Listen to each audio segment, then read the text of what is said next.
Hi friends, I'm Shreyans Daga and I'm here to show you how to break the habit of being yourself and make a change from inside out and manifest a new empowered reality aligning with your future vision.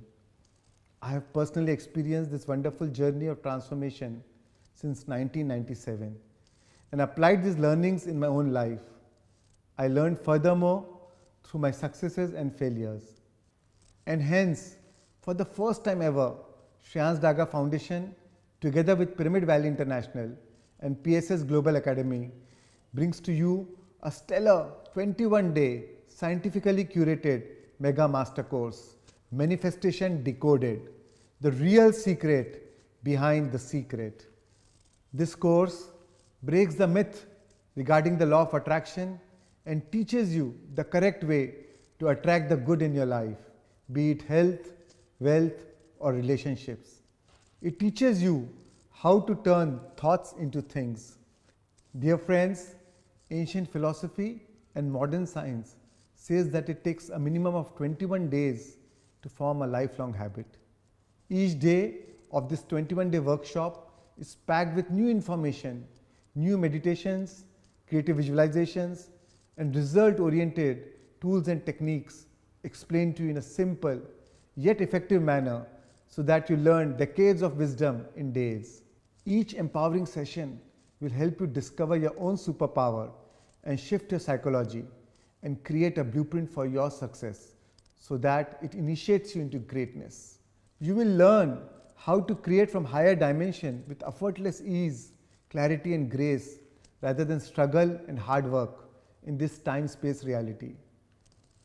This workshop is backed by thorough scientific research based on quantum physics, neuroscience, epigenetics, and my own personal life transforming experiences. It is my commitment, friends, that if you attend this workshop, you will leave as a new person, leaving behind your fears, limitations, frustrations, and your old past. You will learn how to turn your mess into a message. You will walk out passionate about your new life, feeling unlimited, magnificent in grace and reverence, feeling empowered, inspired, and invincible. You will step out as a healer, a mystic, an alchemist, stepping into higher love, in wholeness, in harmony, and in gratitude, vibrating with a new destiny. Let's come together to create magic, music, true joy and transformation in our lives and become a part of this enlightened, motivated, and inspired community. It's time to make your life a masterpiece. By joining this experiential workshop, allow me the privilege and honor to serve you. See you on the inside.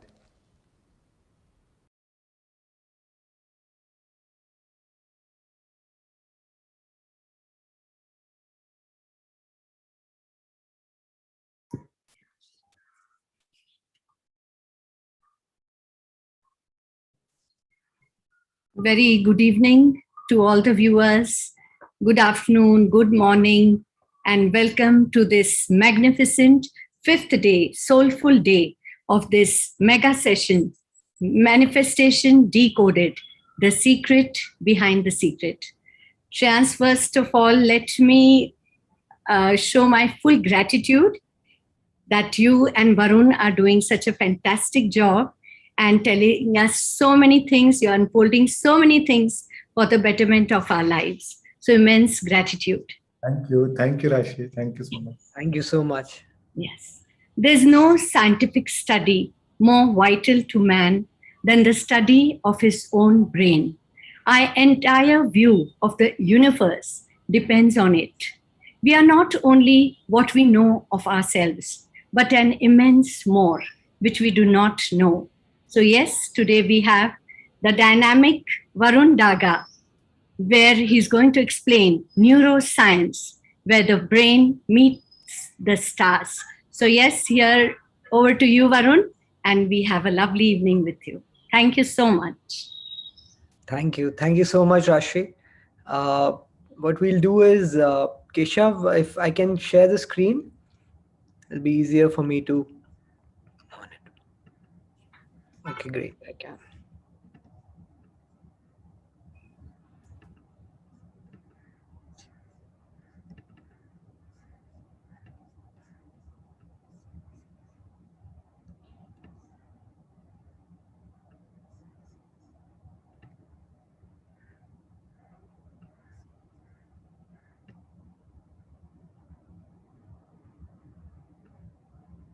Yeah.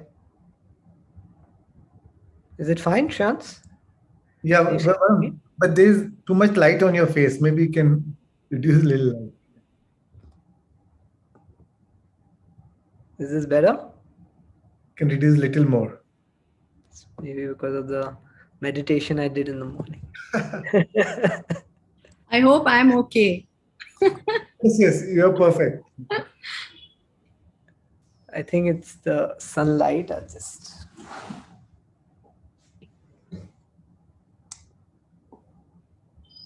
I don't want you to look fairer than me. So, Oh.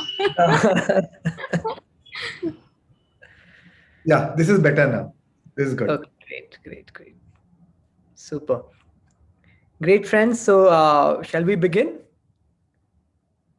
Shans? Yes, let's begin. Yeah, yeah, sure. Super. So today we're going to talk about neuroscience. It's an amazing topic, very close to my heart. We all have put in a lot of effort to simplify such a complex subject and present to you in a way so that it's very easy for you to understand and also implement it in your life. Friends, today we are going to learn about how uh, our brain really functions, what really goes on inside our brain when we learn new information, when we repeat new information, and how we make connections in our brain to lead our daily life. Also, friends, we are going to learn today about different concept in neuroscience, like neurorigidity, neuroplasticity, and we will Sorry, try. Varun. 1 minute. I would like to interrupt. The volume has to be better. Okay, just a second. Yeah.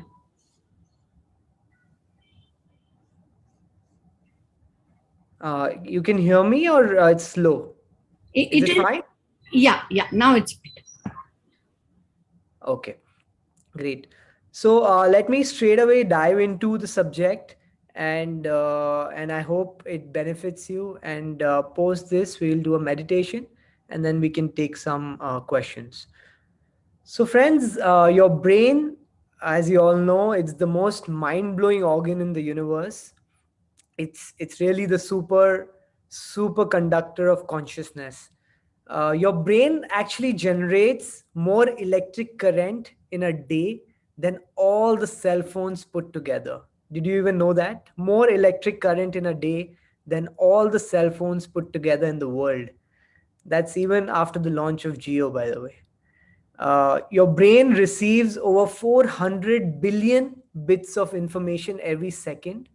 400 billion bits of information every second, but you can comprehend only about 2000 uh, bits of those information because you only know that much. So actually the power of your brain is to receive so much more, and as you understand and as you are more aware of it, you can comprehend more and more information. But as a normal human being, you can only comprehend only 2000 bits of those information. So today let us get into the details of what our brain is really made of and what really goes inside our brain. So it's going to be a slideshow, and I'm going to move through these concepts pretty quickly. uh, so please pay your full attention to understand and grasp what we are presenting. So, friends, yeah. So, this is what your brain is made of. It's made of neurons. They're also called nerve cells or brain cells. Uh, Neurons is the simplest functional unit of the nervous system. Neurons possess the unique ability to store and communicate information between each other. So, friends, these neurons are actually not just two dimensional, they are three-dimensional being. They connect and communicate in all directions in your brain. So, if you take a scoop of gray matter from your brain with the size of a grain of a sand, as small as a grain of a sand, there are about 10,000 neurons in it with over a billion connections. What are these connections? These connections are all your memories which you've stored through a lifetime, and That's and neurons are the ones, when they connect with each other, they exchange information between each other. So these neurons are what your brain is made up of. Now, the biggest concept in neuroscience, and you must remember it, learn it, by heart it, it's called nerve cells that fire together, wire together. Nerve cells that fire together, wire together. So let me explain you. Let me first tell you what learning is. Learning is basically creating or making new synaptic connections. So your, as you know, your brain is filled with billions of neurons in it. And what is learning? Learning is when you make new connections.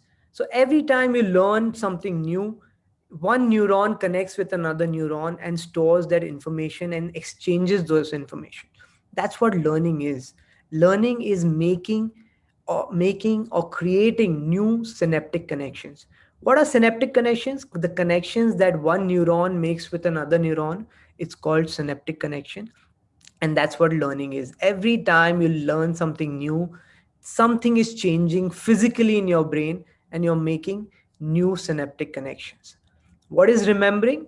Remembering is maintaining or sustaining these synaptic connections. So every time you learn something new, you make the connection, but when you repeat those information again, you remember and you sustain and maintain those synaptic connections. So in the year 2000, Nobel winner, there was a Nobel winner, his name was Condell. He actually discovered that every time you learn something new, every time you learn a little bit of new information, you double your connections from around 1300 to 2600 new connections. So that's why every time you learn something new, you make new physical connections in your brain. And when you keep firing and wiring and firing and wiring these connections again and again, they seal together. And that's when remembering happens. So that's why it's called nerve cells that fire together, wire together. So when you repeat something over and over again, it seals together, it wires together. So it's like any other relationships, neurons are the same. They like to communicate with each other, and the more they communicate, the more they bond. They're exactly like a relationship. The more you communicate, the more you bond. And when you repeat that communication again, they seal together, they come together. And I'll explain these concepts more in detail as we move forward. So there are two ways we make synaptic connections in your brain. There are two ways one neuron connects with another neuron. The first way is called semantic memories. What are semantic memories? Semantic memories are basically learning new information, theory, knowledge, philosophy. So every time you learn something new, as we said, you make a new connection in your brain. And those memories are called, or those connections are called semantics, right? So you read a book and you've learned something new, or as today we are giving you, if you're learning something new, you are making a new connection in your brain. You're physically firing and wiring new information in your brain, and you're making a new synaptic connection in your brain. That's what semantic memories are. The other type, how you make a connection, is called episodic memories. So what are episodic memories? Episodic memories are basically having novel experiences. So if you ask an American where he was on the day of 9/11, he will remember it for sure, because the intensity of that event was so strong that it has gone into his memory. Now, a lot of times, if you ask anybody that do you remember what happened on your wedding day, he will remember it. Or the first time your child was born, he would remember it. So there was such an intense feeling, there was such an intense emotion to that episode or to that event, that it's actually become a memory. Otherwise, a normal day, if I ask you what happened on 16th of June, you will not remember. But if it was your wedding day, or if it was when your child was born, you will remember it uh, by heart, or you'll remember it clearly because there was a very, very intense emotion or an intense feeling, and that experience of that intensity with that intensity has turned into a memory. So guys, two ways we make synaptic connection. One is the knowledge, and the other is the episodic memories, or embracing new events in life. So we move on. This is probably one of the most important slide, and would need your attention. We've tried to simplify how your memory system works, how there are there are two memory system in your brain. The first memory system is called declarative memory. What are declarative memory? They're also called implicit memory, or the conscious awareness. So what are declarative memories? Declarative memories are very simple. The memories that you can declare, right? It's very easy for you to declare it. Now, there are two types of declarative memories. The first type of declarative memory is called knowledge, facts. It's also called semantics, right? Uh, and so think about it. You suppose you read a book on how to be happy, how to be healthy, how to be a patient parent, how to be wealthy, and all that information is getting stored in your analytical brain, or in your intellectual brain, called the neocortex. So when you learn a new information or a new knowledge, all that information gets stored in your thinking brain. So which is the first brain? So there are three brains in our memory system, or there are three parts of the brain. The first part is called the thinking brain, right? This is your intellectual brain, this is your analytical brain, and every time you learn something new, that information gets stored in your thinking brain, or the neocortex. Now let me give you an example. So you read a book on how to be healthy, right? How to be fit. You're a fitness freak. You read a book on that. And now once you read the book, all that information that you've read on how to be healthy, you read that, oh, I should be running 5 kilometers a day. I should be doing yoga. I should be meditating. I should eat the right kind of foods. Now you have learned all that information. Now where did all that knowledge go? All that knowledge which you've learned through the book gets stored in your thinking brain, which is the neocortex, right? Now you've learned that information, but it's not okay to just learn about that information if you've not really used that information. So what you need to do, when you apply the information you learned, or you personalize it, or you demonstrate it, you will have to modify your behavior in some way. You'll have to change your behavior in some way.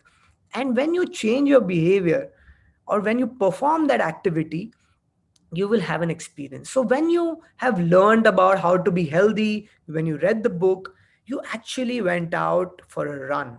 And when you ran, you changed your action in some way, you changed your behavior in some way. And when you did that, you had an experience, right? When you had an experience, that's the second type of declarative memory, is experience. When you had an experience, it created a feeling, right? And the moment you create a feeling, you activate your second brain, which is your limbic brain, or the emotional brain, or the feeling brain. So when the mind and the body are working together, you feel healthy, right? So the mind, the emotional quotient taught your body, or the emotional quotient teaches the body to understand what the mind has intellectually understood, right? Because you actually experienced that knowledge which you had learned in the book. So you can say that the knowledge is for the mind and experience is for the body. And in that moment when you're making that run, you are actually embodying that knowledge, right? You're actually feeling good. And that's when you activate your second brain, which is the limbic brain. So many times you learn about many things, but you don't really act upon it, right? You learned about meditation, but you didn't really meditate.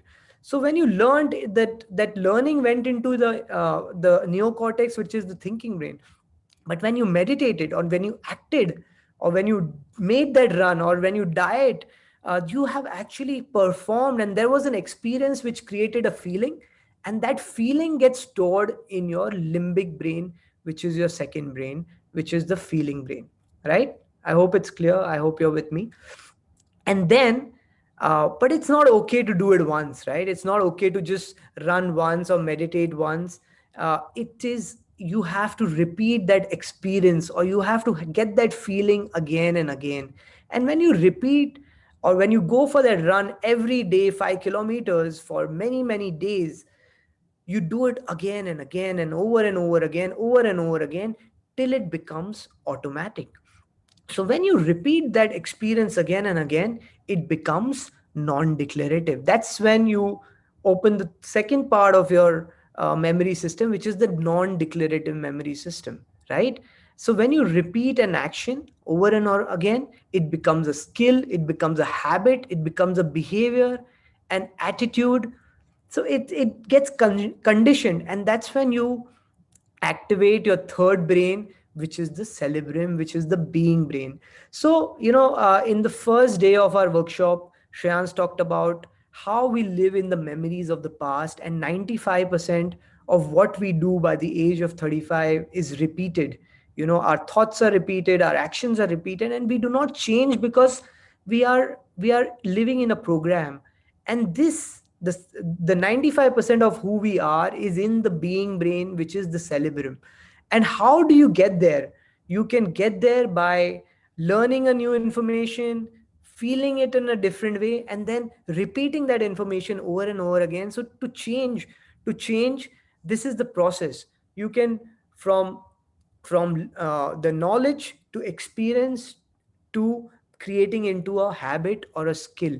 So when you repeat, so it's like brushing or driving or having a bath, because you've repeated that experience so many times, again and again, it's gone into your third brain, which is the cerebrum. So guys, three brains: the neocortex, the limbic brain, and the cerebrum. The thinking brain, which is great for you to learn new information, but when you perform that information gets stored in the limbic brain, and when you repeat it over and over again, it moves to the being brain, which is the cerebrum, when it becomes a skill or a habit, right? So, as we said, three brains: the neocortex. The neocortex is the largest in human beings. 40% of our brain is the frontal lobe, which is the neocortex. The limbic brain is the size of an apricot, and then the cerebrum, which is behind. And so, three brains: the neocortex, the limbic brain, and the cerebrum. And neocortex is the largest in human beings. Then it's followed by dolphin, and then there are other species, but human beings have the largest neocortex, which gives them ability to think, comprehend, learn, like no other species out there. So let me get into a few concepts in neuroscience, and these are very very important concepts, but we've tried to simplify it. So the first concept is neurorigidity. What is neurorigidity? Neurorigidity is basically only using our brain's pre-wired synaptic connections without making new connections. Rigidity is to process the same thoughts and to perform the same actions and expect a different result. It's not going to happen, right? If you are just not learning from experience, and if you're just repeating the same thing over and over again and living a mundane life without learning anything new, it is neurorigidity. How are you going to expect a new result when your brains are not changing, where you're not firing and wiring in different ways? And that's what neurorigidity is. It's is using your pre-wired synaptic connections without making any new connections at all. What is the nerve growth factor? This is a very very important concept, friends, and it's very very useful. It's happening all the time. The nerve growth factor is the chemical glue. It's the miracle glue that makes new synaptic connections stick together.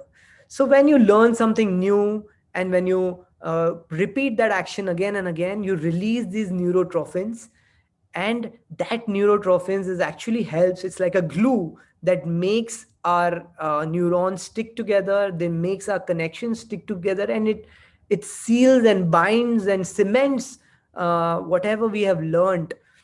And when we repeat something, we release these neurotrophins, and that's when our connections become more enriched and they flourish, right? So that's what the neurotrophins are.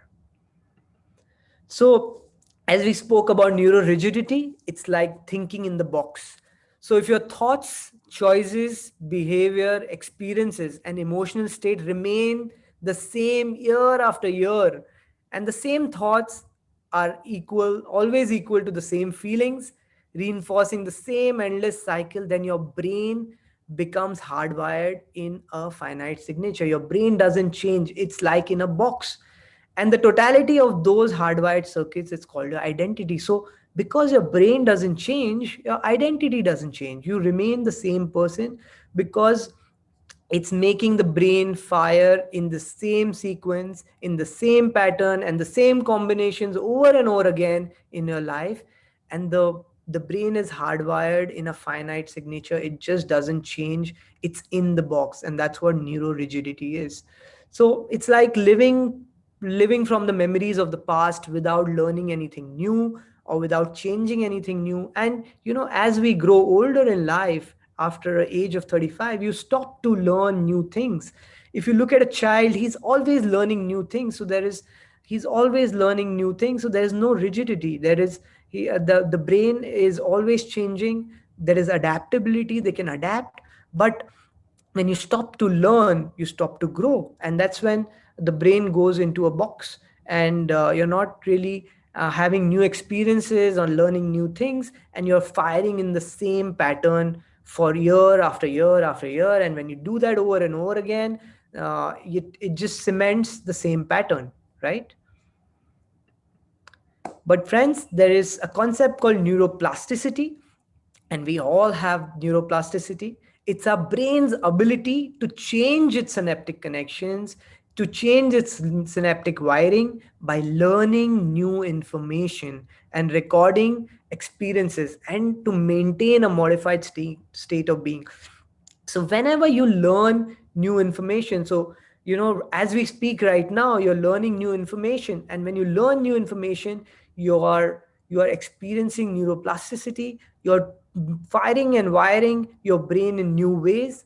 And when you learn new things and begin to think in new ways, you're making your brain fire in new sequences, patterns, and combination. It's amazing, friends, how literally your brain starts to change. It physically starts to do that when you learn something new and when you make new connection. So friends, if you stop learning, you stop growing, you can never change when you stop learning, right? So that's why it's very important to learn at all times. People who live the most are lifelong learners, because the brain is always changing, is always excited, is learning something new. So that's what neuroplasticity is. So like we talked about neurorigidity is thinking in the box. Similarly, neuroplasticity is the opposite of that. It's thinking out of the box. So as you begin to think out of the box, new thoughts should lead you to new choices, which will enforce new behaviors. New behaviors will make you have new experiences and new emotions, right? And now your identity is changing. Now you're actually changing as a human being because of these new thoughts and new choices. So plasticity is basically learning new things, creating new experiences, making new memories, making the brain fire and wire in different ways.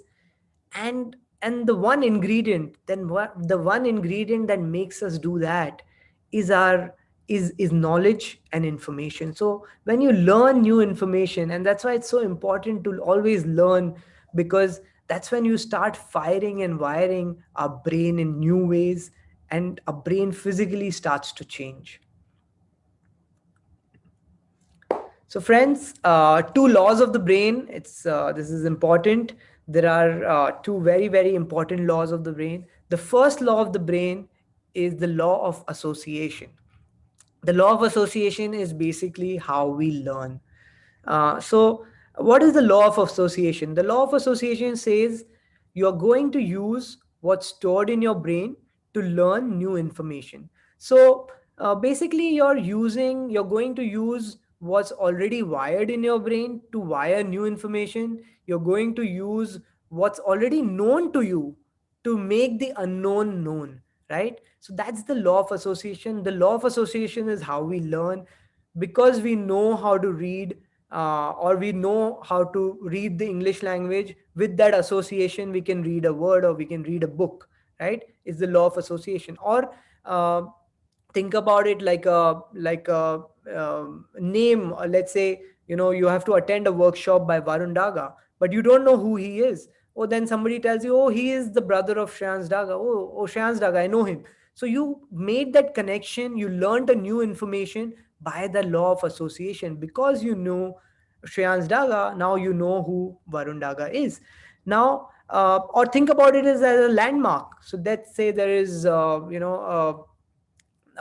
building next to a hotel, and you know the hotel, and somebody tells you, oh, do you know the so and so building? And you say, I don't know. But then it's okay, it tell you, oh, it's next to the Taj hotel. And then you say, oh, yeah, yeah, yeah, okay, I know Taj hotel now. I've understood where it is. So you learn new information by law of association, right? And what is the law of repetition?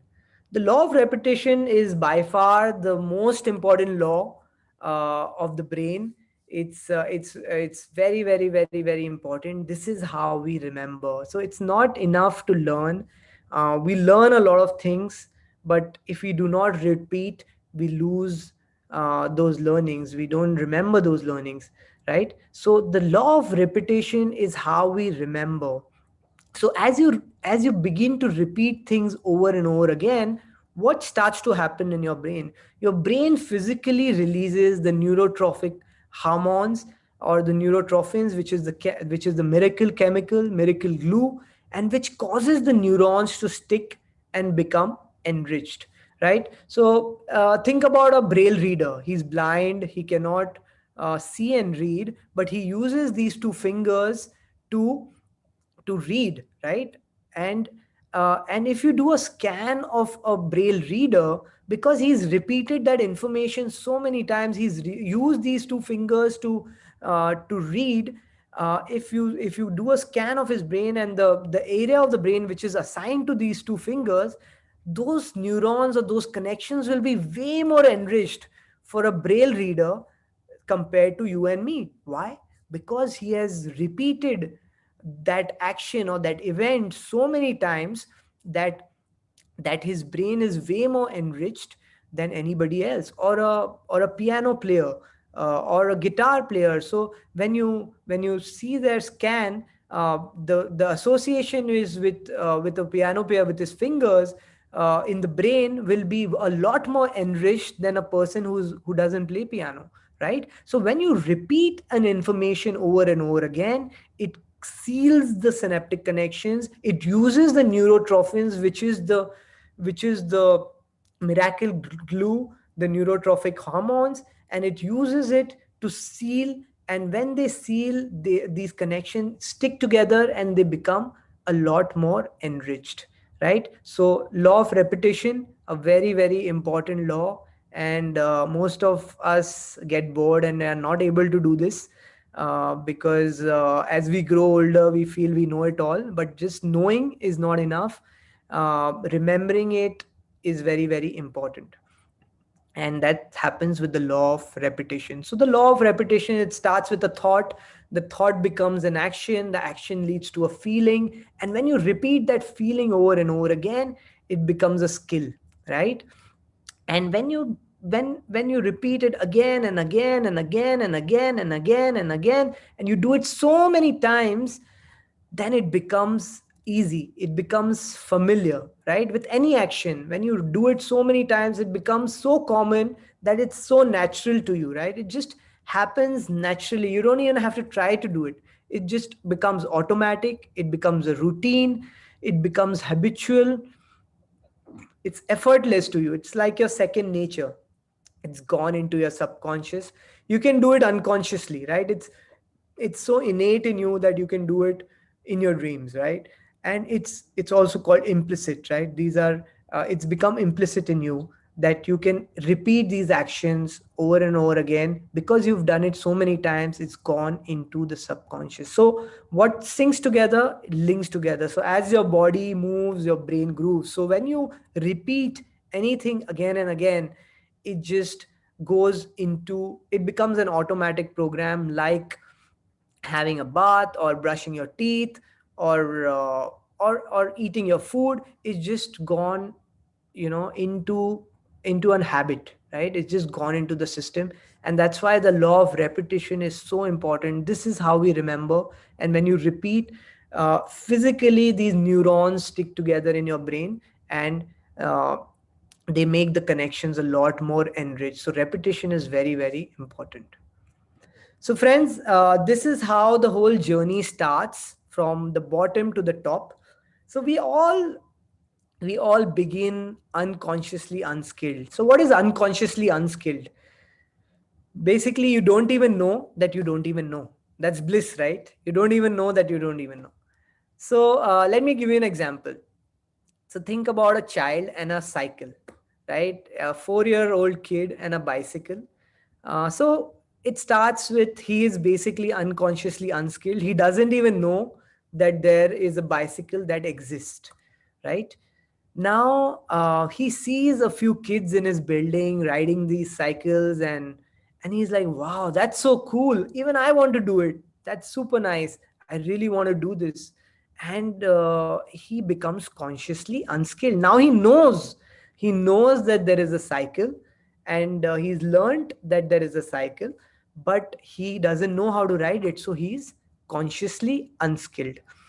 Now he goes to his mom and dad and he says, mom, dad, please, please, please, I want to buy a cycle. Can you please buy me a cycle? I see so many of my friends ride it. I want to really learn how to ride a cycle, right? And then one day he gets a brand new cycle and he's super excited to ride it. And then he starts to ride it. And day one is very, very bad, because he's fallen a few times, and he has to do so many things together, and it's very, very difficult. But he doesn't give up. He tries more, and in a few days he starts to learn. And now he can pedal and steer and brake and move and turn and take circles, and he can do so much more which he couldn't do first. So slowly he begins to get consciously skilled, right? And but he doesn't stop there. A child goes on to become a master of that skill, right? So he will keep doing it, keep doing it, keep doing it, till he becomes unconsciously skilled. So he doesn't stop that, okay, now I know how to cycle, I will leave it, right? He will keep doing it over and over again. And after some time you ask him, oh, how do you do this? How do you cycle? How do you turn and brake and uh, pedal, and all at the same time? Sometimes you even leave your hands. How cool is that? How do you even manage to do that? And he's like, I was born to cycle. It's I was born to do this, because he's become unconsciously skilled. Now he doesn't even know how he does it. He's so skilled that he doesn't even know. It's just gone into your subconscious. Why? Because he's repeated that event so many times that it's become a part of it. It's automatic. It's second nature. So friends, think about it as even with meditation. We all start with unconsciously unskilled, where a lot of us didn't even know there's something like meditation exists. Then you got to know, oh, there is something called meditation. You became consciously unskilled, and then you started practicing meditation. And when you started practicing meditation, you became consciously skilled. And this is where most of the people stop, right? Because this is where it starts getting boring. You feel, oh, now I want to do something else. Now I want to I just want to stop here because I know I've done the workshop and I've done Shans Daga's workshop and I've done his meditations and it's nice, it's good.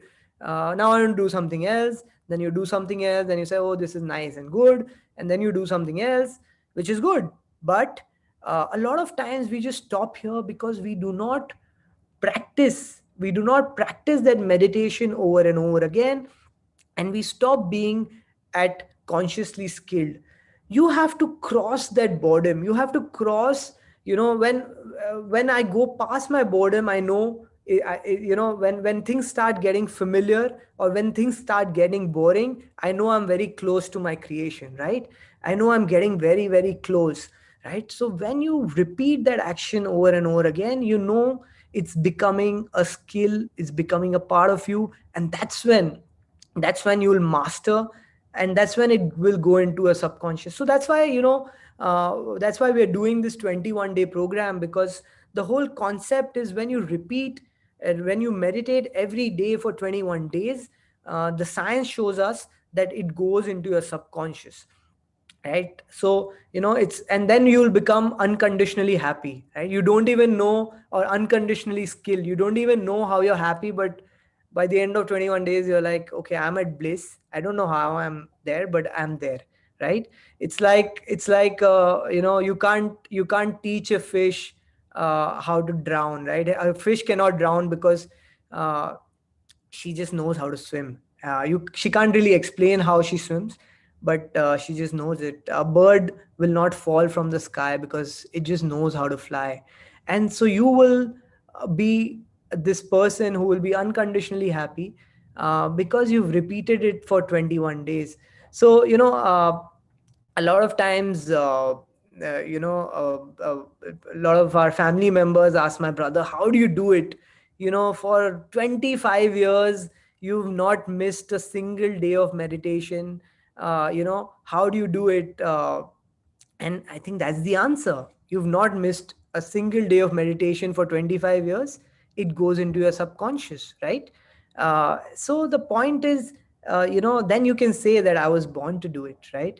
I was born a meditator, because it was not that easy. It is that practice, that willpower that you need to do it again and again. And when you do it for 21 days, it will go into your subconscious. It will become a part of you, and then it will be like, like my brother, he will probably not have his food, but he cannot leave his house without meditating, because it's just gone into the system. It's like food for the soul, right?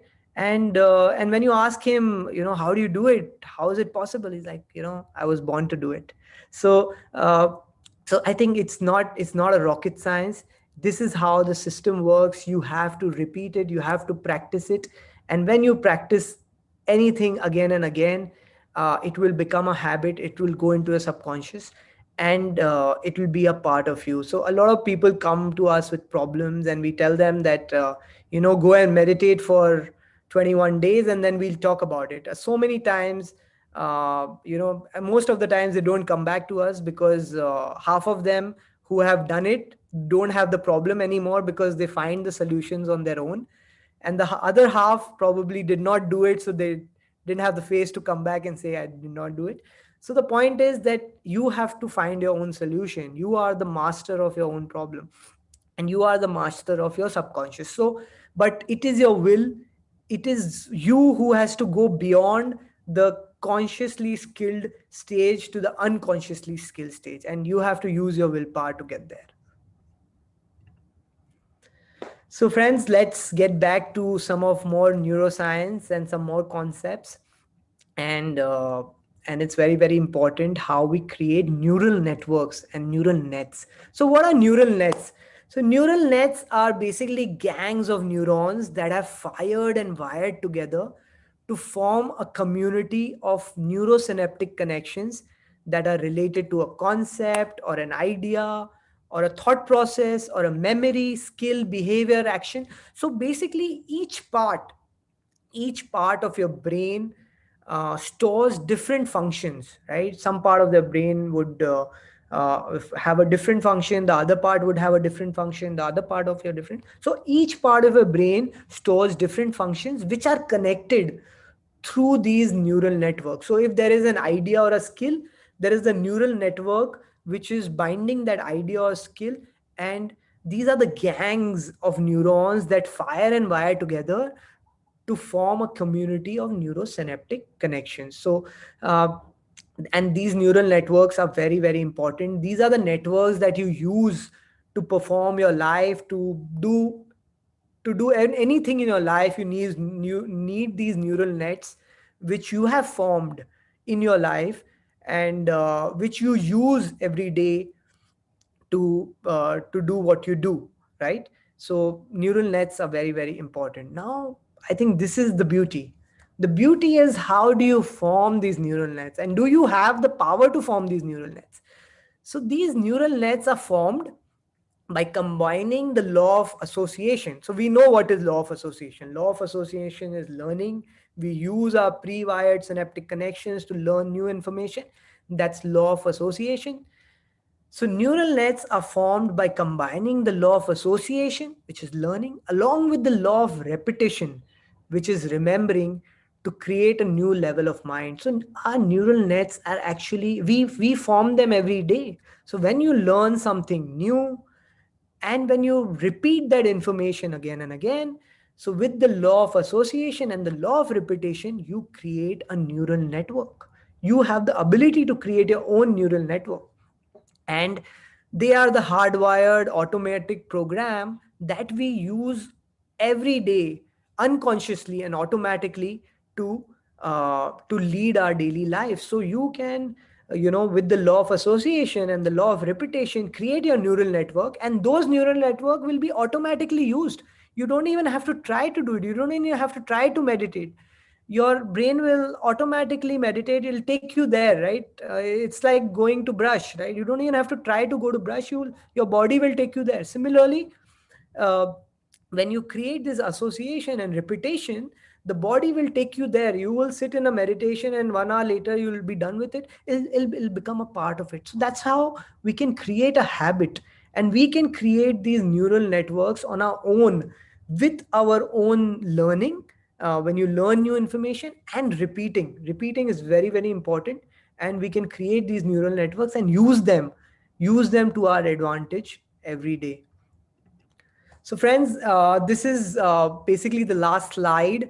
After this, I will take you to a video which will actually show how we make these connections, and in real time, when we have a thought, uh, what happens, how we make neural connections. So we'll show it in a video, but this is probably the most important slide. So the first we learned that nerve cells that fire together wire together, right? What was the first concept? Nerve cells that fire together wire together. The other concept is nerve cells that no longer fire together, no longer wire together, right? I'll repeat that. Nerve cells that no longer fire together, no longer wire together. So, what does that mean? That just means that we have the ability to change our brain, to change our synaptic connections which are there in our brain, by not firing the old information. So, when you stop firing the old information, they no longer wire together and they start to lose the connection, right? So let me give you an example. Imagine, maybe, you're a very angry person, right? Or you were a very angry person, and because some incident in your life happened, probably, as a child something happened, or when you became a teenager, uh, your girlfriend dumped you, and your mood went off, and then the mood became temperament, and the temperament became a personality, right? It always starts with mood, which becomes a temperament, and then the temperament becomes a personality, and then the personality becomes a personal reality. So basically, everybody in your house, in your friends, in your family, starts to believe that you're an angry person, and even you believe that, oh, I am very short tempered, anger is my issue. You are confirming to yourself again and again, and you demonstrate, every time there is an incident, you get angry, and it's basically you've turned yourself in that loop of being angry. But one day you see that there is a 21-day workshop by Shreyans Daga and Varun Daga. Okay. And you say, okay, wow, this is very interesting. And I want to change myself from an angry person to a peaceful person. And you learn all the information how to do that. And by the end of the workshop, you're like, okay, wow, now I'm going to do whatever it takes. And even through the workshop, I'm going to take whatever it takes to be a peaceful person. And what do? You learn all the knowledge how to do that, and you start meditating. And every time what are you doing when you're meditating? You're firing the same information. I'm a peaceful person. I'm a peaceful person. I'm at peace. You're just, you're firing and wiring and firing and wiring and firing and wiring the same information. When you go into deep meditation, you're just telling yourself, I'm a peaceful person. I'm a peaceful person. I'm at peace. I'm at peace. You can feel that peace. You can go into that emotion. You can get into the brain and say that I'm at peace. Now, what begins to happen when you fire and wire and fire and wire that information again and again? What starts to happen? The emotion of that you're at peace starts to bind together. So one neuron starts connecting with another neuron. And when you're saying you're at peace, you're at peace, I'm at peace, I'm at peace, uh, there are other, initially it's going to be very difficult because your mind's going to say, oh, it's never going to happen. Don't you know you're an angry person? Don't you know that it's hereditary and this and that? And your brain or your body will give you a lot of reasons. Start from tomorrow, start from Monday, don't do it now. It's not easy, it's very difficult. But you have made up your mind and you have said, no matter what happens, I'm going to be a peaceful person. I'm going to meditate till I get there. And it's your willpower, it's your it's your ability to say that, no, I am the master of my body. I am going to do it till it becomes a part of me, till it goes into my subconscious. And you keep firing and wiring that information. And what begins to happen in your brain, the neurotrophins which are stuck to the memory of you being an angry person, starts to loosen up and starts to release. And what your brain does is, you start releasing the neurotrophins which are stuck to you being an angry person memory. It starts to release and starts to you start to use that neurotrophins, because there's limited neurotrophins out there, and you start to use that glue, that miracle glue, to bind your new memory that you're a peaceful person, you're a peaceful person. And you use those neurotrophins in your brain, and suddenly what you've realized, the new brain is wired as a peaceful person. And now you're no longer an angry person, because the connection of you being an angry person is lost. The nerve cells that no longer fire together no longer wire together. So you have no longer fired that you are an angry person, and those nerve cells have lost, and you have used those neurotrophins to connect to your new personality, which is being a peaceful person. Now, earlier when your wife used to shout, you would get very angry. But now you are at peace and your wife is wondering, oh my God, what happened to my husband? He's not reacting to me shouting to him. So you're like, my God, what happened to me? I'm a new person. So, friends, this is not some new age science. This is how it is in neuroscience. This is how it is. This is how it works. In neuroscience, it's called pruning. Nerve cells that no longer fire together, no longer wire together. It's a universal law. If you don't use it, you lose it. So when you're not using, or when you're not being an angry person, it becomes a part of your subconscious. You are now a peaceful person. And when somebody asks you, or the next time the stock market tanks, earlier you would be very angry and you would be panicking and you would be wondering, oh my God. But then you're like, okay, wow, that's happened before. It'll go back up. Even if it doesn't, I'm okay. The external reality does not impact my internal reality, and I'm still going to be a happy person or a peaceful person, because my brain has completely rewired itself, and you feel like a new human being, you feel like a new person. And when somebody asks you, oh my God, you look like a new person, or this looks like a new lifetime, but it is actually because your brain has physically changed itself, and you are actually a new person, right? And Where is all this memory of you being an angry person, or where is all these wisdom going is stored? This wisdom is actually stored in the soul as wisdom, right?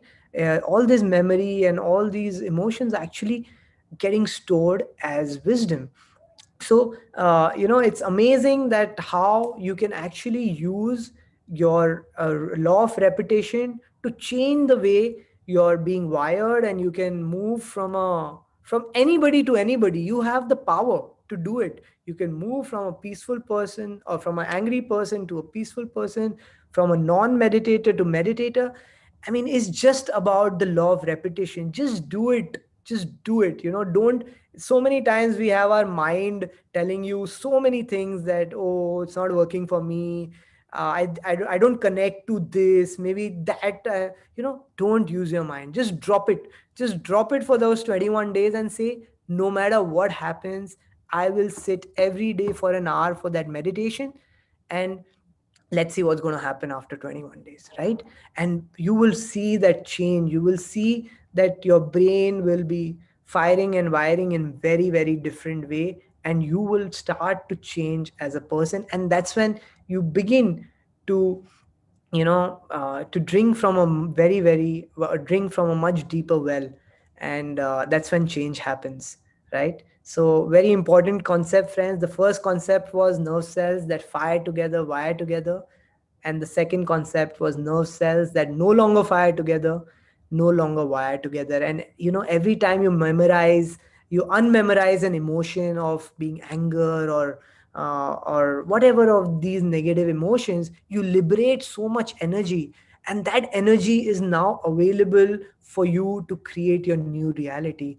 Every time you unmemorize, or you learn a new skill, you get these neurotrophins which are helping you to cement your new skill.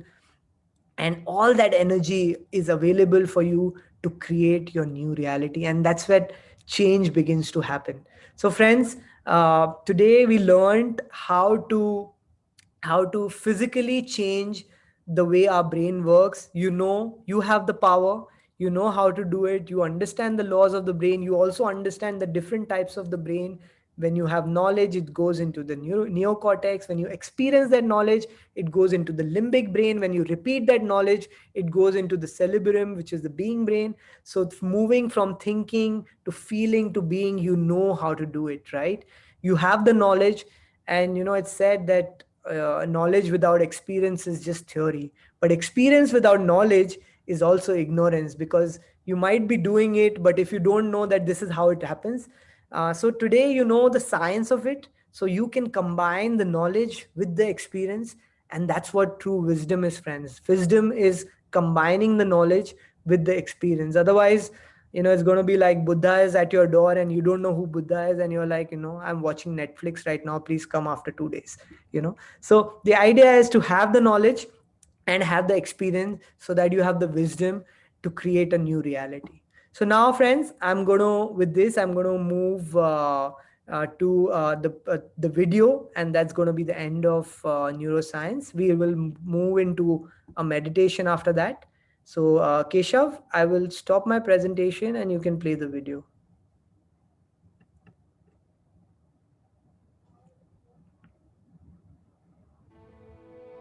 You can break the habit of your old emotional and mental programming.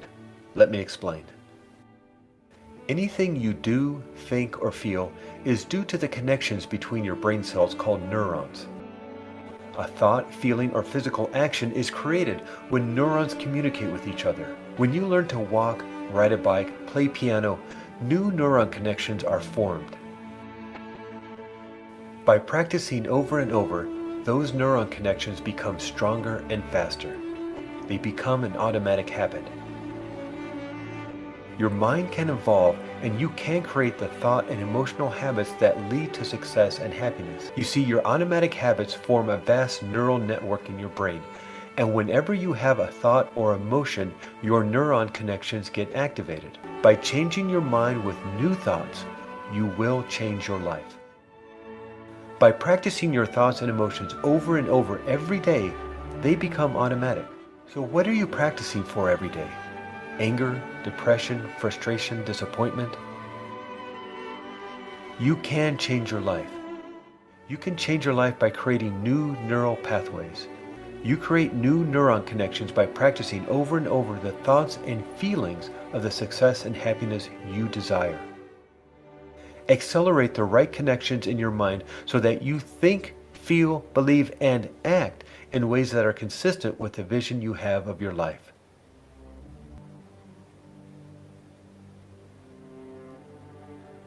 You can break old unhealthy habits and create new habits for success and happiness.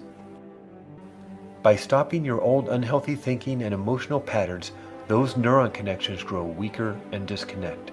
You can disconnect thinking and emotional patterns that may have been sabotaging your success and holding you back. You can break the habit of your old programming. Change your mind and you will change your life. You are well on your way to creating the masterpiece that is you.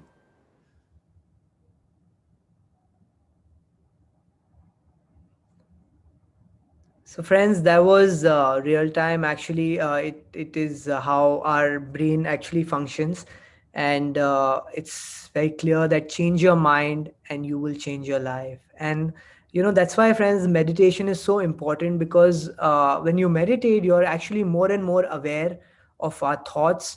We are more and more aware of our feelings. And when you're aware of your thoughts, then you can use those awareness, that, oh, I'm thinking this, or a lot of times we don't even realize that we are angry. But when you're aware, I think that awareness itself, you'll start losing the charge, and you can use that awareness to change your mind and thus change your life. So with that, friends, I think we can move into meditation. Shans? So today we are going to do the, yeah. Hi, Shans. Hi, Varun. So great, lovely presentation, lovely talk. So thank you so much. It was very, very informative. Yeah, I think we can take a 2-minute break. Yeah. Yeah, we can take a 2-minute break and then I can explain about the meditation and then we can go into the meditation. Yeah. Perfect. Thank you, friends. Thank you, everyone.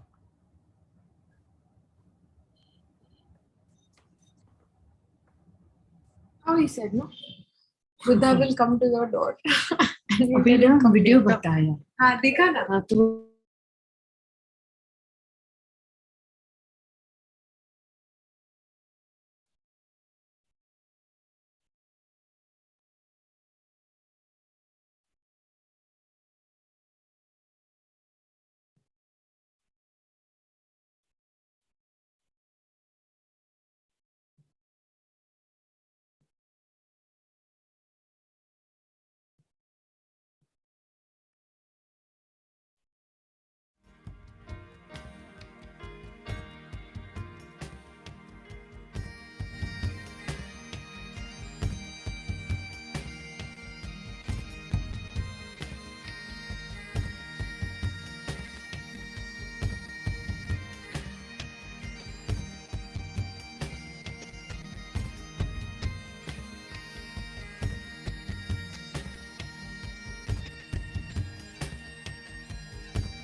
I think we can start.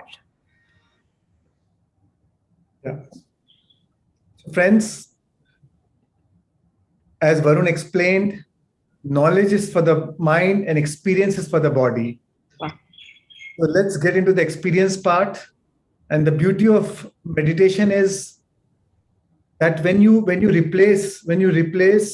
unlearn these old emotions, these limited emotions, and when you meditate, when you connect to your source energy, you which is your natural state of pure love, pure joy, pure happiness, when you tune into that frequency, then naturally the old emotions, the limited emotions, which has low frequency, because now you're being in the state of high frequency, high vibration, or vibration of pure love, joy, happiness. In that state, in that feeling, then the old feelings lose this synaptic connection in the brain, because you're not no more focusing on that. The very act of embracing your own natural state, these clouds would disappear. It's like, you're always it's like, you go back to your sun. There's so much of sunlight, but because of the clouds, it is being blocked. And now when you remove the clouds, so when the clouds are gone, again you experience the light. So that light is within you. The light is coming from us within.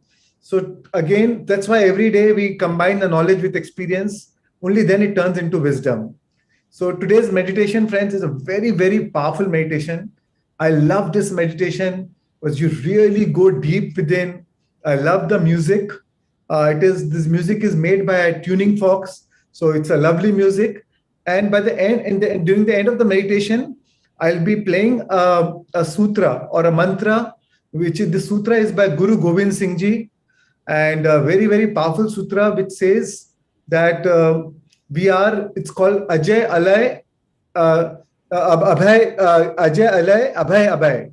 So that means that we are invincible, we are indestructible, we are fearless. Our true consciousness, which what we call I am, that is unformed, unborn, that is imperishable, that is unbreakable, that is indestructible, or that is nameless, that is desireless, that is beyond birth, beyond silence, beyond shape, beyond form, beyond karma, beyond doubt, which is unconquerable or indescribable. So we are going to experience that consciousness, we are going to experience today our true state. So the name of the meditation is connecting to the source energy. So that source energy is within us, and we connect to that source. That source is an ever-ready resource. It is a true resource. So we don't need to look for happiness outside. Once we connect to that source, we will find the happiness within, right? And that is not that meditation is not about getting happiness from outside. It is more about homecoming, which is finding a true treasure within. And that is what we're going to experience today. Very, very deep meditation. I hope you enjoy it. So let's begin, friends. Shreyans, can epilepsy patients, seizure disorders, they can do this meditation? Everyone can do. There's no restriction. Anyone can do. Thank you. In fact, very good for the epilepsy patients. Anyone can do. Absolutely no restriction. It's a very peaceful, deep meditation, so anyone can do. There's no intense breathing or anything there. And initially, I'll be guiding you, and then we'll slip into the meditation. Yeah. This is one of my favorite meditation, friends. So I hope you enjoy it. I'm going to do it. Since today it was his talk, he said, I want to combine with this meditation. So that's why we chose this today. Yeah. Let's begin, friends. Everybody can do it. Yes.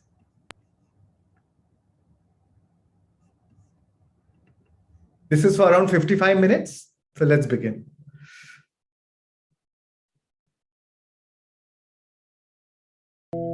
Take a comfortable position. Sit up straight. Clasp your hands. Cross your legs. Eyes closed. The purpose of this meditation is to connect to your inner being, to explore the depth of your consciousness, and to reconnect to the source energy. The process is simple and a great way to experience your divinity and to lose yourself in nothing, to become everything, to surrender your limited self to experience the expanded consciousness. Swami Nisargadatta Maharaj once said, "Wisdom is knowing that I am nothing, and love is knowing that I am everything, and between the two, my life flows." So today, let's embrace this consciousness, this awareness. So first, we'll start with brain coherence, which helps you to make your mind empty, lose your identity, drop all resistance, and raise your vibrations. Then we move to the second stage, heart coherence. Here you open your heart, connect to your inner being, transcend your feelings, and retreat into your inner sanctuary. And then allow the music to guide you and take you into a deeper state of consciousness. This powerful deep music is created from the sacred code of Moses with the help of tuning forks. And finally, we'll end the meditation by a sacred mantra, Ajay Alay, by Guru Gobind Singh Ji. So I welcome you, dear friends, in this deep, powerful meditation. I hope you enjoy it.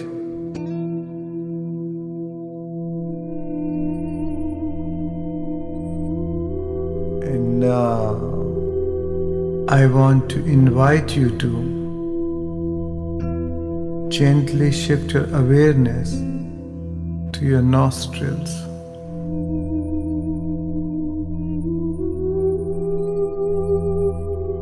Take one deep breath in through your nostrils, and as you breathe out, relax.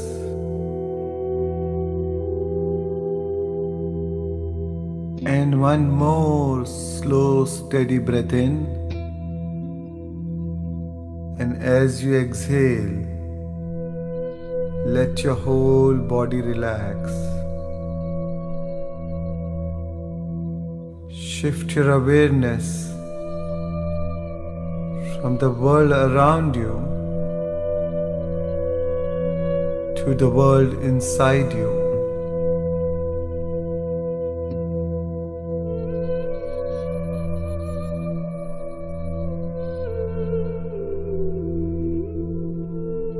At this moment of time, nothing else exists but your breath. Just be with your breath.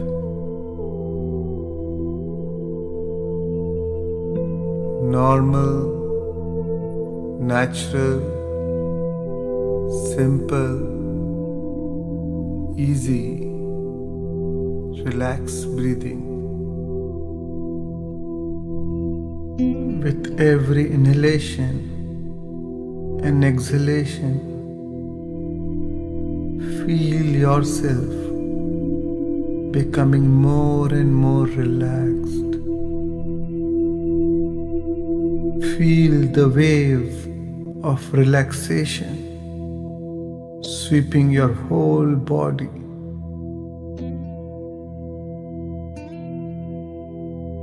At this moment of time, completely drop your identity. Your personality self, your ego, your analytical mind, which is an extension of your ego. Just drop it all.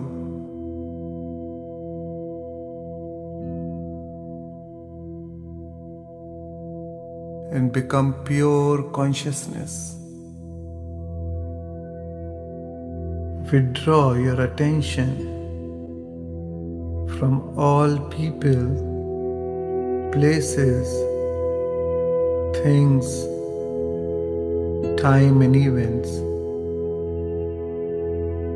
and just be with your in-breath and out-breath, and feel your whole body sinking into this generous present moment.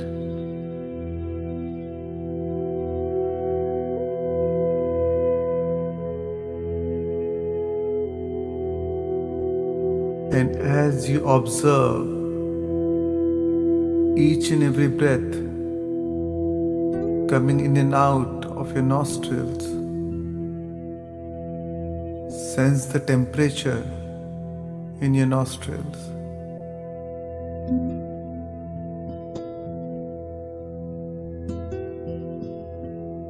Notice the sensations of the air as it moves in and out of your nostrils.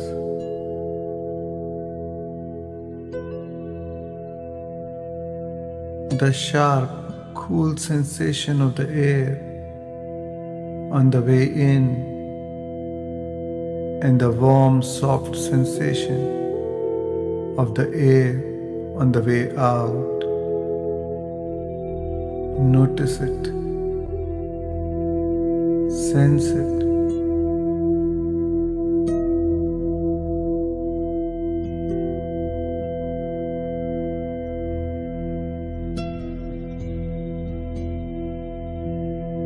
Each and every breath is keenly observed.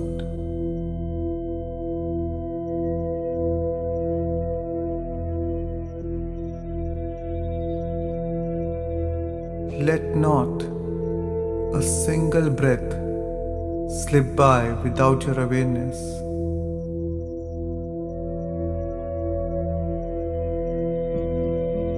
If any time your attention seems to drift away with your thoughts, come back to your breath. Bring your attention back to your nostrils.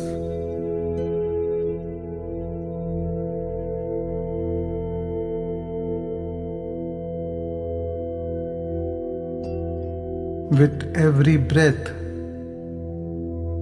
feel going deeper and deeper within.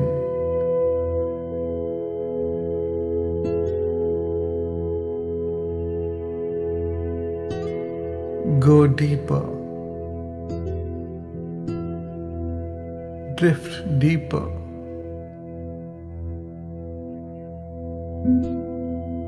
Sink further deep. And even deeper still.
It's time to become nobody. No one, no thing, nowhere, and no time.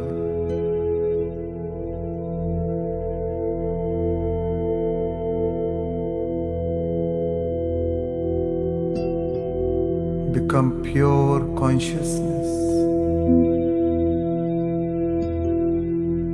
aware that you're aware in this endless, vast field.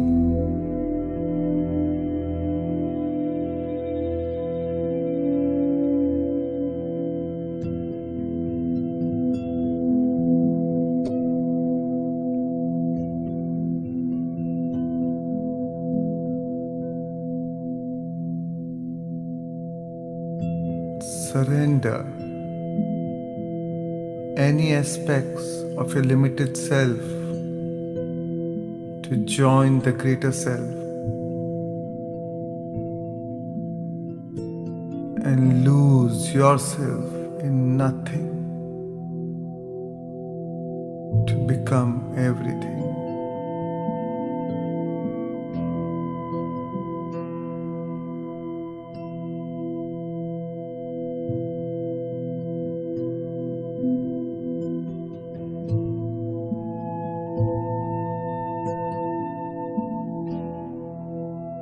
And now,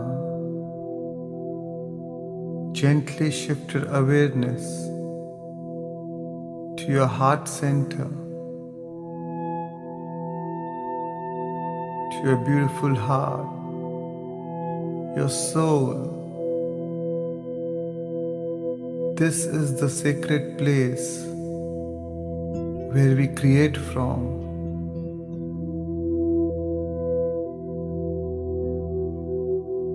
And as you breathe in and breathe out from this center, feel your feelings.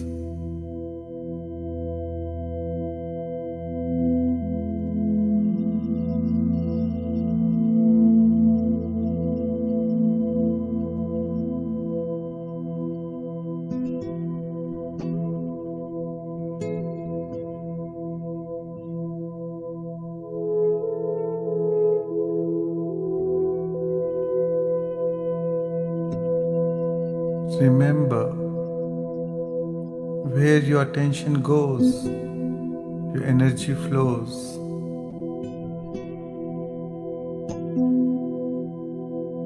And as you breathe in and breathe out from this creative center, you infuse more life into the center with your attention.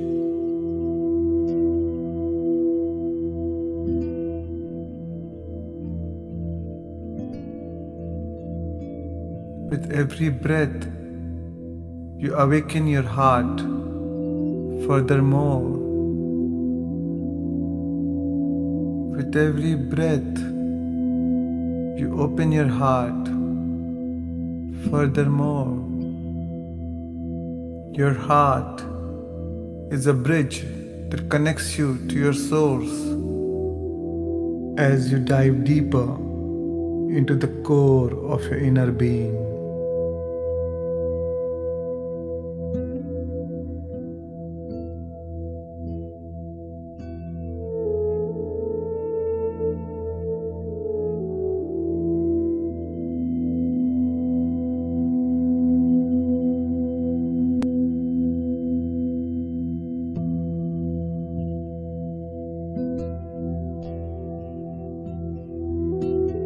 And now it's time to tune in to your source energy, where all things are created from.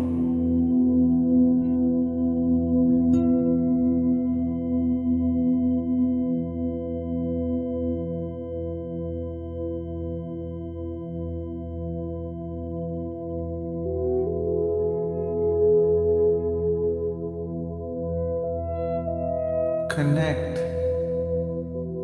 this unified field, the field of pure potential. Connect to the field of pure possibilities, to the field of opportunities.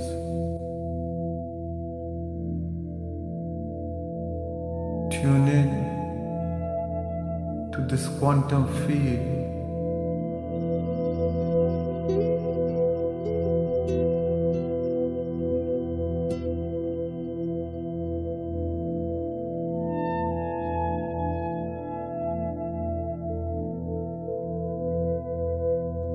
This is the place from where everything came from.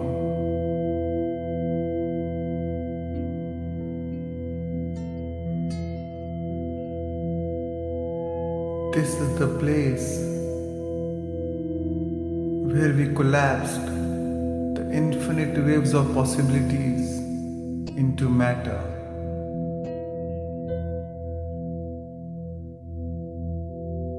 Tune in to this source of energy.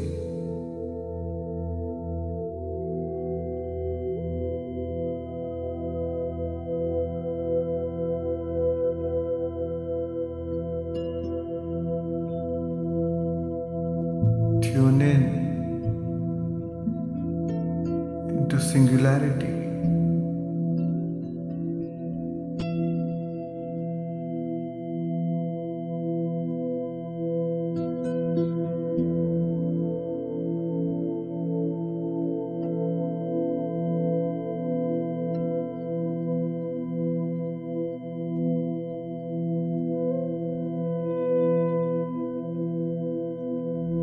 Lose the separation and become one with this unified force,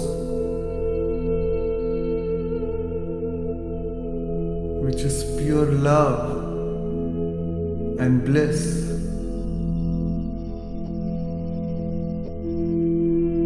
Feel the oneness with the divine.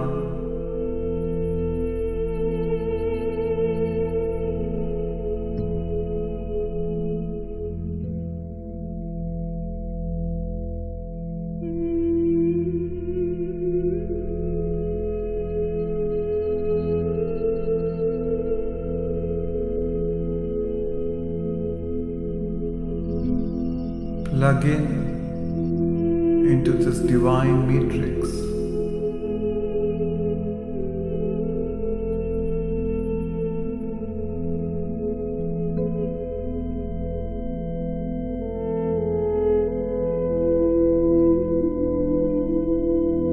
Get into this vortex, the vortex of creation.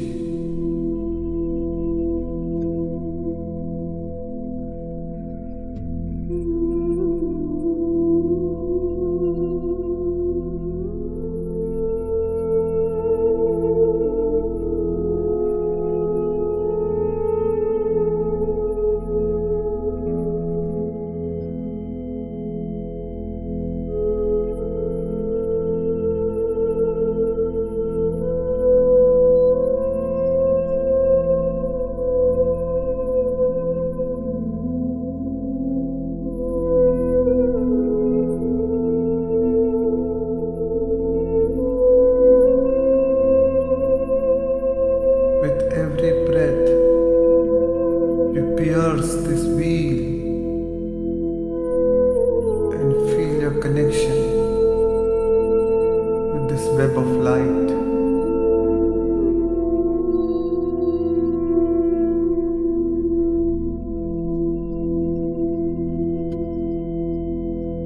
With every breath, you align this wholeness, this quantum benevolence.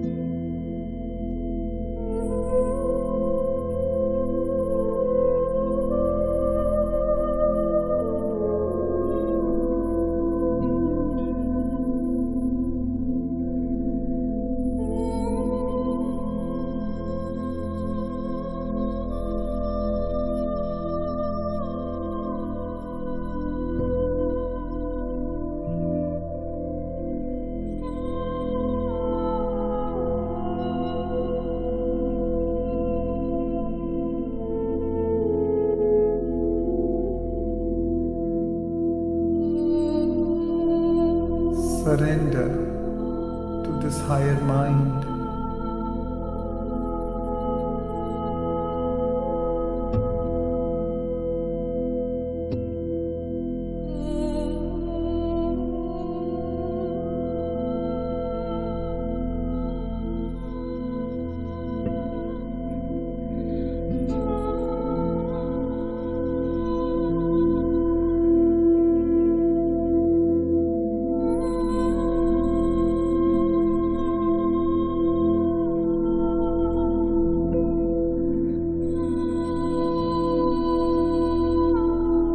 Every breath, enter this temple of silence.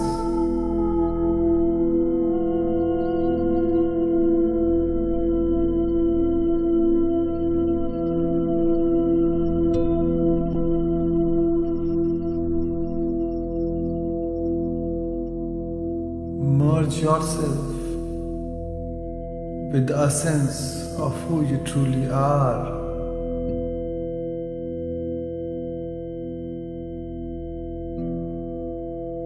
I am that I am.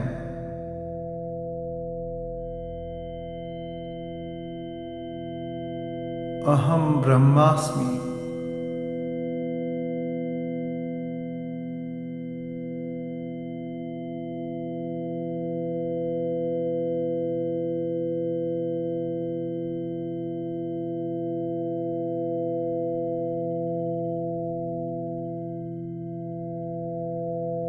Feel the deep connection with this energy.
With every breath, transcend time and space.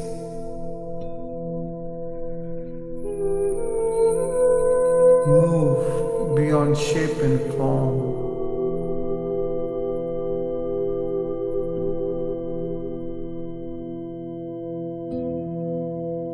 Experience the union of duality, the union of polarity.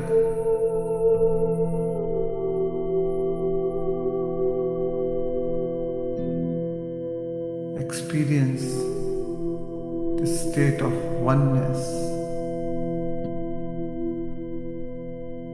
the state of non-duality.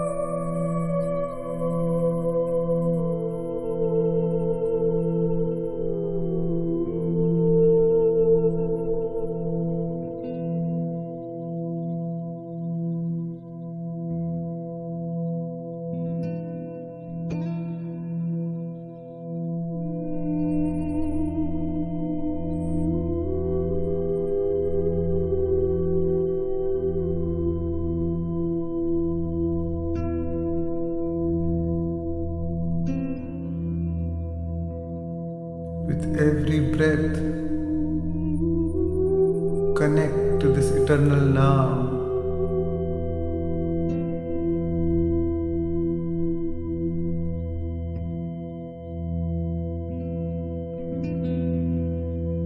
Connect to this absolute.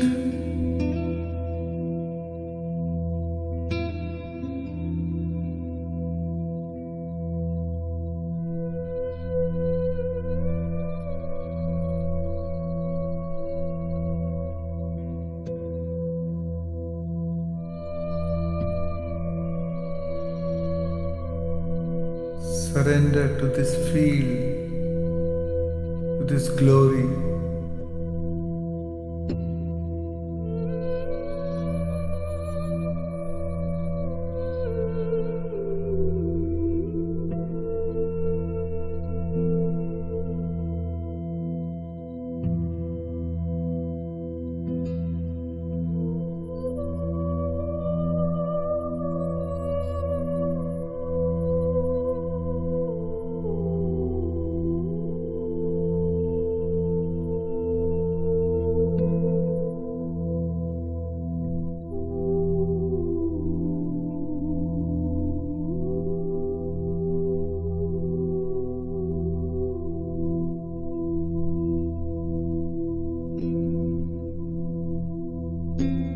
Every breath, join this ocean of light.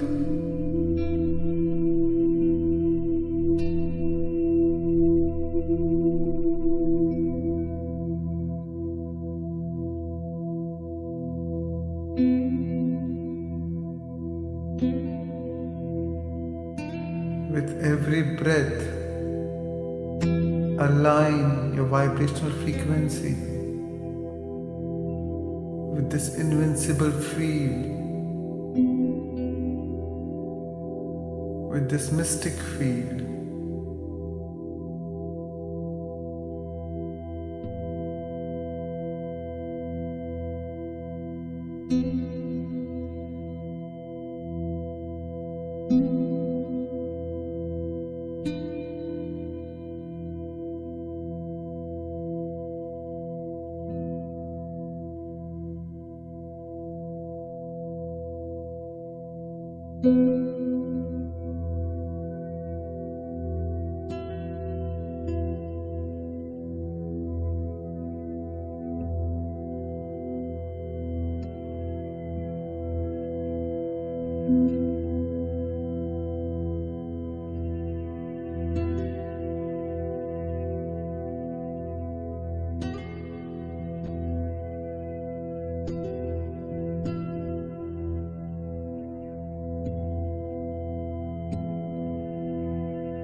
With every breath, explore the depth of your consciousness.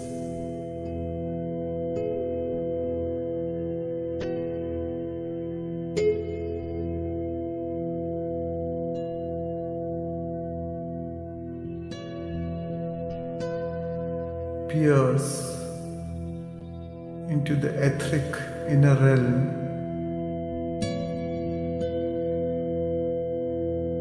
which is indestructible, which is imperishable.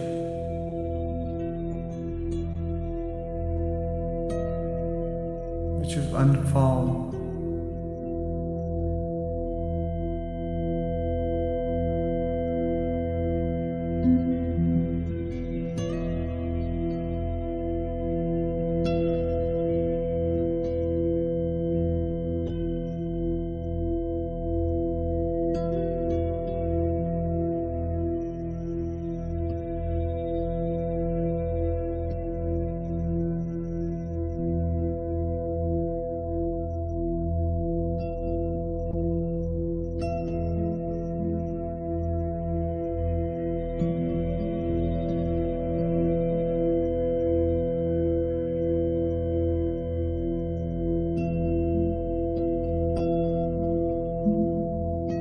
become one with this pure positive energy.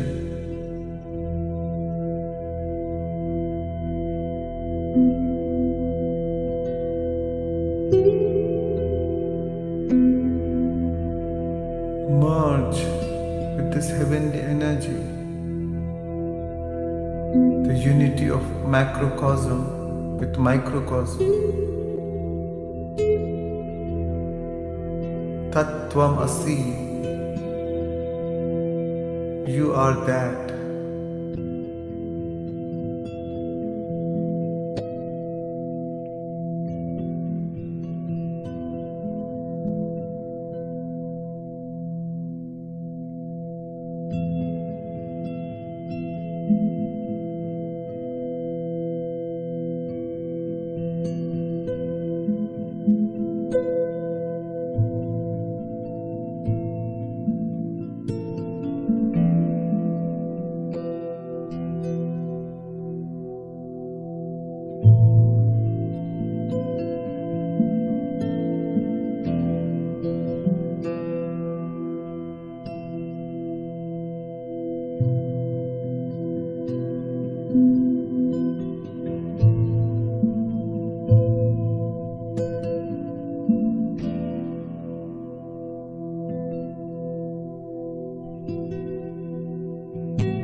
Ajayale, Abhe, Abhe, Abu, Aju, Anhasakas, Aganj, Panch, Alak, Abak, Akadaya, Alek, Abek, Anamakan, Agada, Anathe, Pramathe, Ajoni, Amoni, Narage, Narange, Narupe, Nareke, Akarman, Parman, Ganje, Alekhe.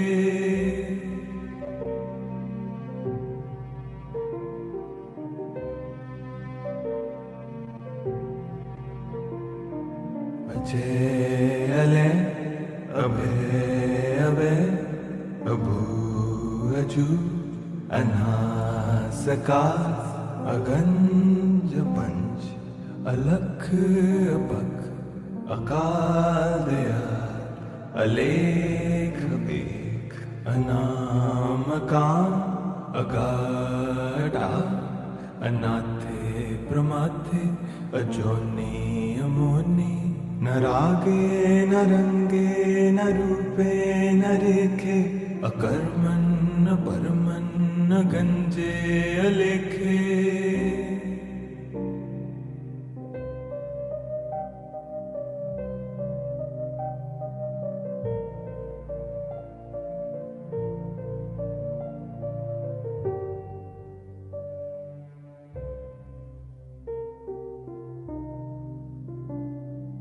Ajayale, Abhe, Abhe, Abu, Aju, Anhasakas, Aganj, Panch, Alak, Abak, Akadaya, Alek, Abek, Anamakan, Agada, Anathe, Pramathe, Ajoni, Amoni, Narage, Narange, Narupe, Nareke, Akarman, Parman, Ganje, Alekhe.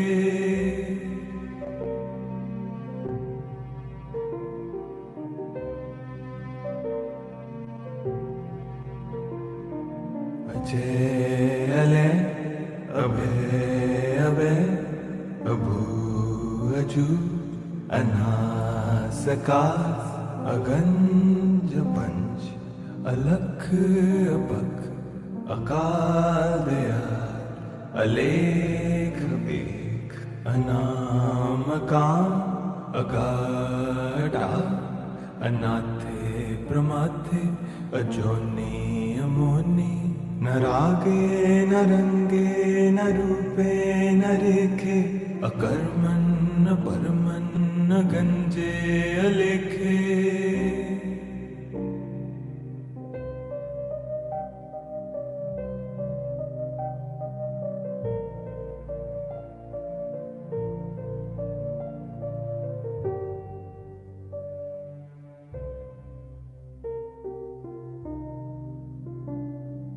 Ajayale, Abhe, Abhe, Abu, Aju, Anhasakas, Aganj, Panch, Alak, Abak, Akadaya, Alek, Abek, Anamakan, Agada, Anathe, Pramathe, Ajoni, Amoni, Narage, Narange, Narupe, Nareke, Akarman, Parman, Ganje, Alekhe. And now, slowly come back. Slowly bring your awareness back to your new consciousness, to your new body,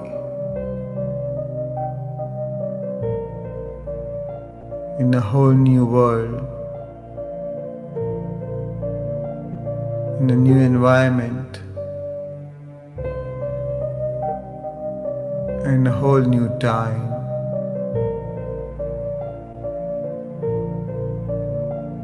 Take your time and slowly come back.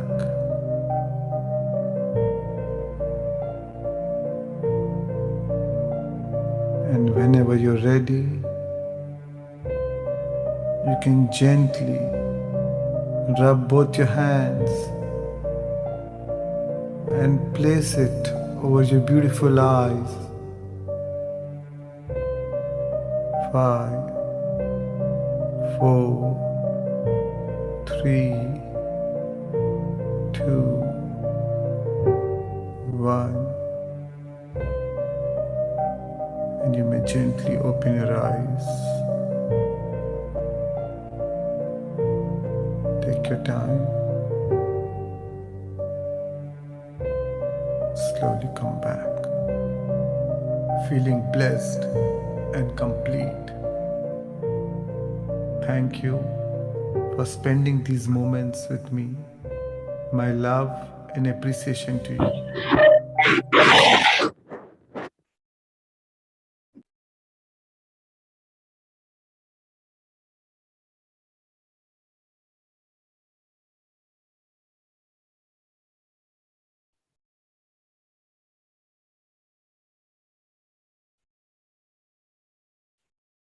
Welcome back. Take your time. Slowly come back. Thank you. Thank you so much for participating in this group meditation, for doing it so sincerely. Thank you.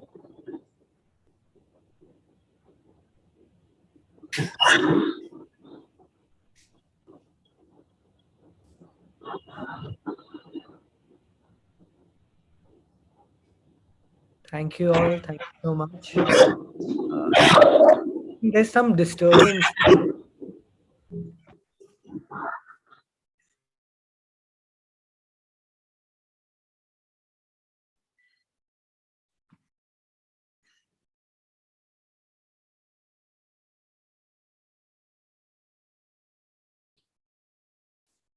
Thank you so much, Varun. It was beautiful. Shans, it was out of the world. It was wonderful. And especially the talk, what you gave was brilliant. It was superb. It was simple. It was straight. It was the clips, what you showed, the video, what you showed was fantastic, very clear for everybody to understand and mind-blowing. I don't have words. And I think because of so much good energy, what meditation also, because I also did the meditation, it's another level. Shreyans, wo ga rahe hain, but we feel it's your voice. I know it's not your voice, but listening to you so much, though now we feel it's your voice. I was like, it's your voice. But it was fantastic. Both of you, just God bless you. You both are wonderful. God just bless and bless you in abundance. That's all. Over to you all. I can take questions. Yeah, so before questions, I can maybe I can share a virtue for the day, for today to practice. Friends, as Varun explained today, neuroscience. So, and we did a meditation. Now we can feel what true joy is, true happiness is. So let's not wait for the things to get better. Life will always be complicated. So learn to be happy right now. Otherwise, you'll always run out of time. Life will never be perfect. So the progression lies in not seeking perfection. Progression lies in perfecting happiness. So let's learn how to be happy unconditional. Let's not wait, if this will happen, then I'll be happy. So the happiness lies in the present moment. Once you drop resistance, once you accept the thing the way it is, then you'll experience peace, and then that happiness within you. So let's learn to be unconditional happy. Thank you. Yes, thank you, Shreyas. I can take questions, Varun. Also, Rashmi, yesterday I forgot to share sleep meditation. Then I realized late in the night, so I shared very late. So today, as soon as the session ends, we'll share the sleep meditation in the WhatsApp group.